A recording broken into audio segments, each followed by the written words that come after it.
bienvenue à tous sur TV5 Monde pour vivre cette 5e et dernière étape chronométrée de ce marathon des sables.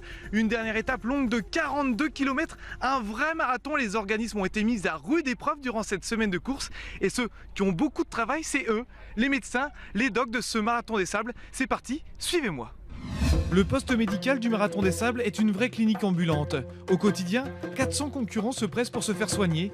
Déshydratation, pieds en sang, malaise, les 50 personnes du corps médical ne s'arrêtent jamais. Un vrai réconfort pour les coureurs. Des fois on a juste un sourire, une petite phrase et ça leur fait du bien. Ouais.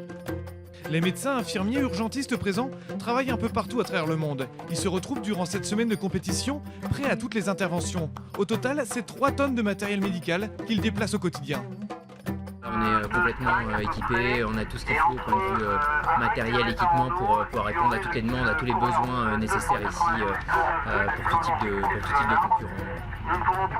Si la plupart du temps, les interventions se font bivouac d'arrivée, parfois, les médecins doivent intervenir en pleine étape, comme ce vendredi sur les 42 km du parcours.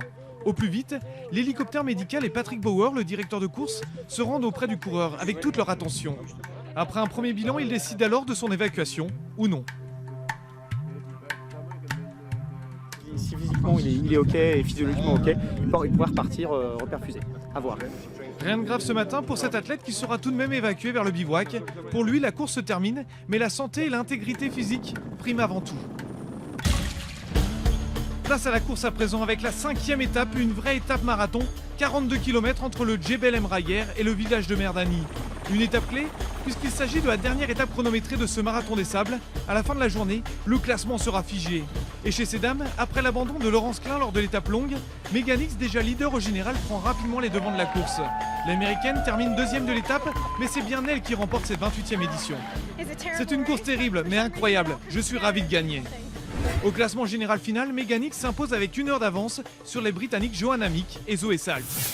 Chez les hommes, cette dernière étape marathon fut animée, avec tous les leaders aux avant-postes. Aziz El Akkad, habitué des lieux ayant déjà remporté cette même étape l'an passé, s'impose de nouveau juste devant Salamé Alakra. Mais le grand vainqueur de cette 28e édition se nomme Mohamed Ansal.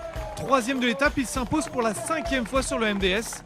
Il devance au général le Jordanien Alakra et l'Espagnol Capo Soler. Christophe Lesault, premier français et 8e de l'étape, et termine 9e au général. Moi je cherche pas premier français, hein. Un jour si je suis premier ici je serai super content, mais faut peut-être que je cours moins peut-être.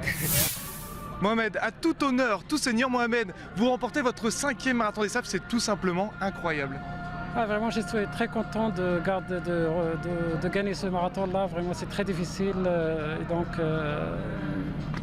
Voilà. C'était l'un des plus difficiles en plus. Vraiment, c'était très difficile. Il y a la chaleur, il y a toutes les difficultés cette année. Il y a la concurrence très forte aussi. Donc, j'ai essayé de gérer ma course jusqu'à la fin. C'est très important d'arriver en pleine santé aussi. Bon, et demain, c'est l'étape de charité. Mohamed, vous serez là? Bien sûr, au départ, pour tous les enfants du monde, pour le Maroc, pour l'UNICEF, voilà. Bon, on se retrouve demain sur TV5 Monde, bien sûr. À demain. Ciao. Salut.